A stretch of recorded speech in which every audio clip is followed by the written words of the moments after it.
Some very interesting things were said by coaches and players following the Eagles-Steelers game yesterday, and boy, do we have to talk about it.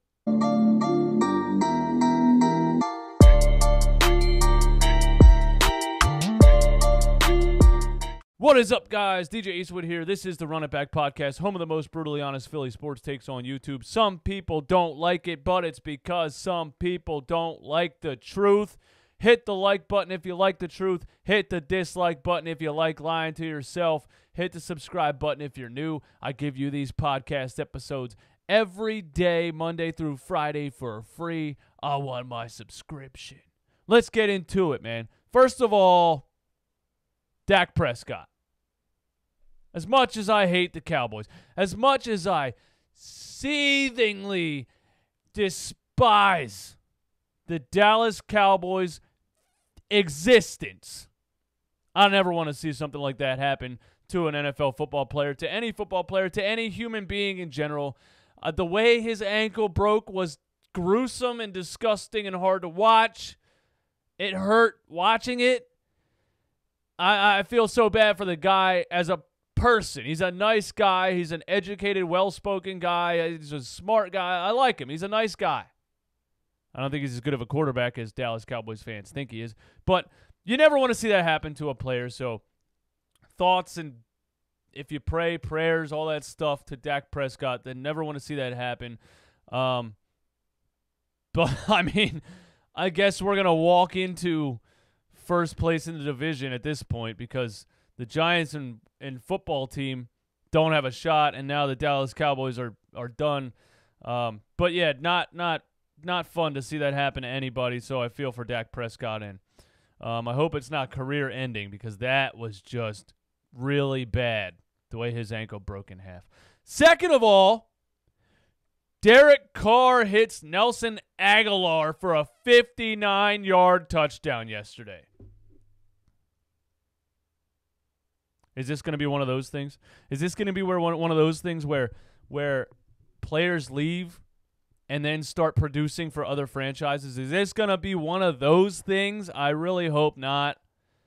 I shouldn't even care what Nelson Aguilar is doing, but it's just the fact that he was god-awful in this franchise outside the Super Bowl year, and now he catches a 59-yard touchdown yesterday. Hate it. All right, so I went ahead and watched Doug Pederson's press conference after the game, and an interesting thing I want to say here is that Jim Schwartz, who we can all agree, 99% of us agree, some of us don't agree, those are probably the same people that are Brett Brown supporters, 99% of us agree that the game yesterday was 100% on Jim Schwartz. I mean, we're talking sports experts on NBC Sports, on ESPN, everywhere. Everybody's calling out Jim Schwartz. Some people are trying to defend him for some reason. I'll never understand this, by the way, unless you're being paid by an organization or something.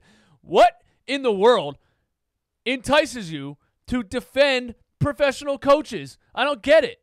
Like this is my podcast. I say what I think on here. Nobody's paying me anything. Nobody's controlling me at all. Why would I sit up here and try my best to defend NFL coaches when I think they made mistakes? Why would I do that? I think what Jim Schwartz did yesterday was unacceptable. A middle school coach wouldn't do what he did yesterday. So I'm not here to defend him. But anyway, I think it's interesting that Jim Schwartz does not talk to the press after Eagles games. He waits till Tuesday, till after he can see the tape or whatever he wants to do. And it's disrespectful to the rest of the staff because then Doug Pederson has to stand up here and answer the questions for him or try to answer the questions without throwing him under the bus. And then all the Eagles players have to answer the questions without throwing him under the bus. But you know, when something like this happens and you get a question asked to your face and you're trying to give an honest answer, Jim Schwartz got thrown under the bus. That's exactly what happened. And it's his fault.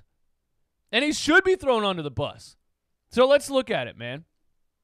The reporter, first of all, let's start with the 57-yard field goal because a lot of people also are saying that Doug Pederson's choice to go for a 57-yard field goal in that situation was the right decision.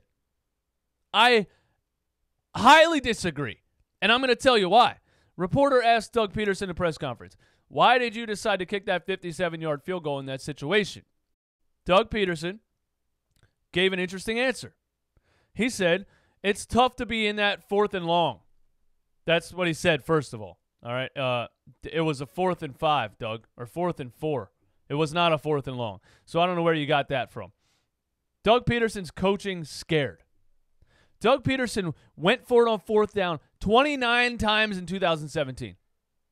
So that's telling me he either doesn't trust Carson Wentz as much as he did back then, or he doesn't trust the whole team, or he's just not the same coach anymore. He went for it on 4th down 29 times. If that was 2017, he would have went for that on 4th and 4. But he didn't. He kicked a 57-yard field goal. And here's what he said. He said, it was well within Jake Elliott's range. We felt comfortable with him taking that kick. It was well within his range. No, it wasn't, Doug. Let me break it down for you. Since you're the head coach and you don't even seem to understand the analytics and the statistics of what you're saying or what your players are capable of. Since 2018, Jake Elliott is 13 for 15 on field goals 49 yards and under. That's 86%. That would be in his range. From 2018 until now, Jake Elliott is 5 for 12 on field goals 50+. That's 41%. Now, unless we're shooting three-pointers in the NBA, 41% is not good.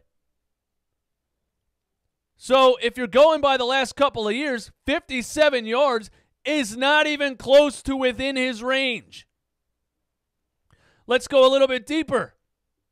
Out of 97 career field goal attempts, Jake Elliott has only made a 57-yard field goal or longer one time. One time in his career, he made a field goal 57 yards or longer out of 97 field goal attempts.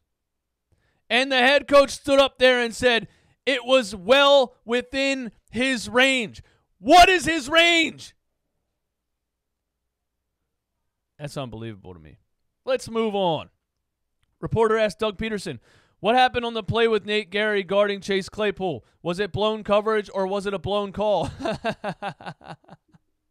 Now, of course, Doug Pederson's not going to rip into Jim Schwartz to the media, but he had to answer the question. And he tried to skirt around it, saying things like, I can't really answer the question until I go look at the tape. I can't really answer the question until I go look at the tape.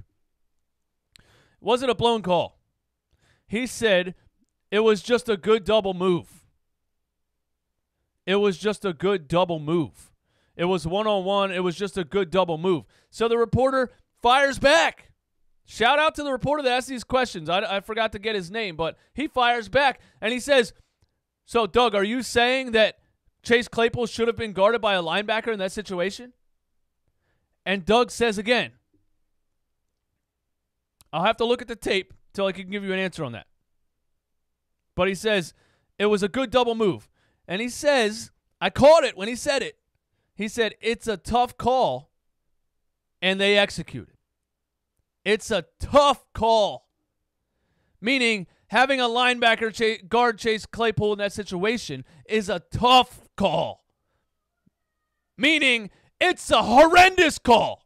That's what he really meant. It's a terrible call. And they executed.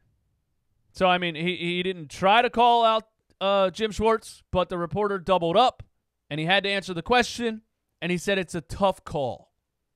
It's a bad call. We know what he meant. And he's not going to say that, but we know what he meant. It's a bad call. It's pretty much the worst call you can make in that situation. All right?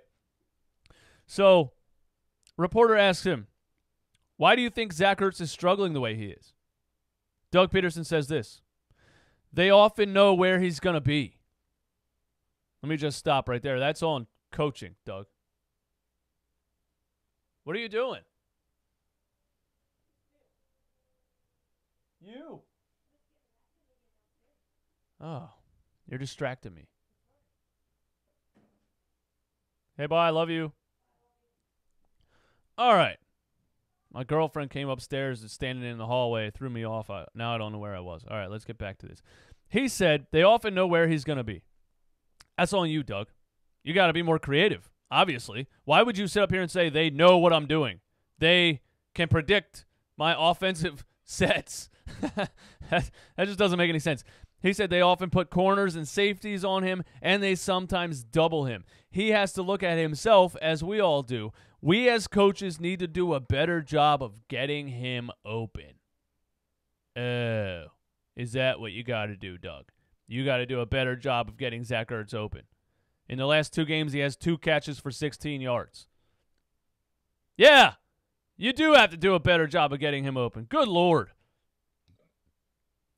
Reporter asked Doug Peterson, how do you think the offensive line played? He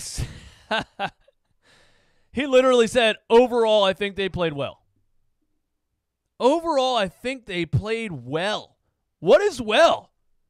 What is well? You gave up 5 sacks, a crap ton of more pressures on Carson Wentz, and outside of a 74-yard draw play, Miles Sanders had 10 carries for 6 yards. So your offensive line, not only didn't they play well, they played atrocious. They played horrendous. They played very, very, very bad.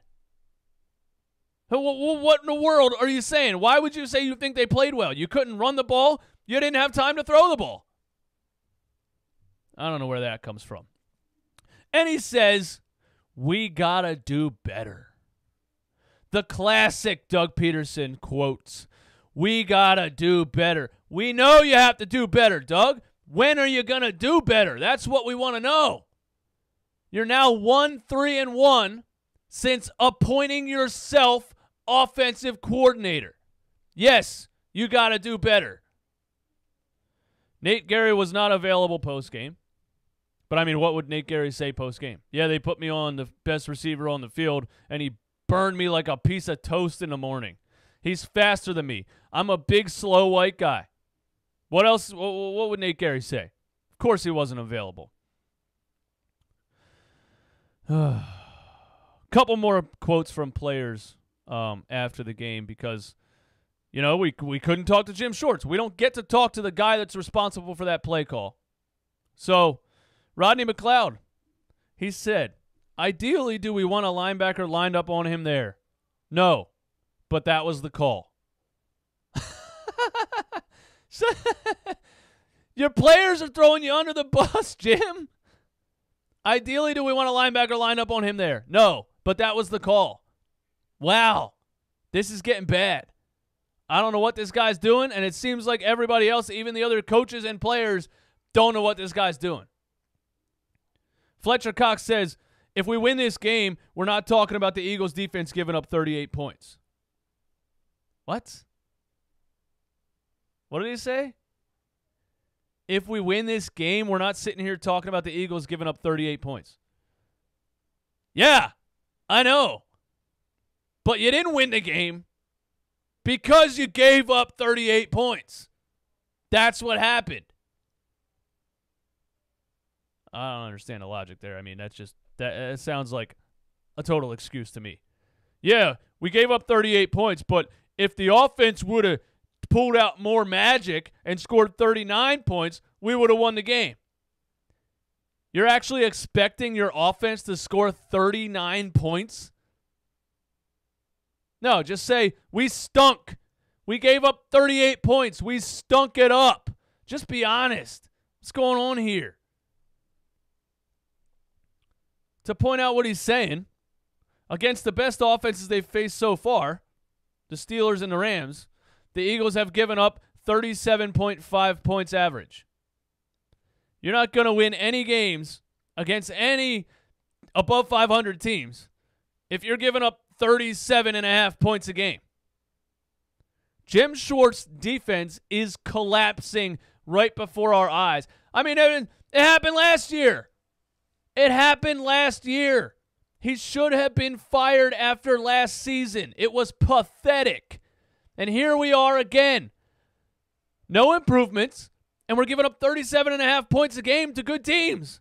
You're not getting anywhere like this. It's time for this guy to go. Chase Claypool had 6 catches for 150 yards and a touchdown coming into this game. Yeah, let me repeat that. In 4 games, he had 6 catches for 150 yards and a touchdown. In 1 game against the Eagles, he had 7 catches for 110 yards and 3 touchdowns and another rushing touchdown. This guy literally tripled his season stats in 1 game. Unbelievable, man. Unbelievable. This is how bad the Eagles' defense has been. The Steelers haven't scored 30-plus points in 23 straight games. They scored 38 against our defense. It is what it is, man. It is what it is. And guess what? It doesn't get any better from here. Next week, Lamar Jackson walks in. Oh, my goodness. I'll be having videos.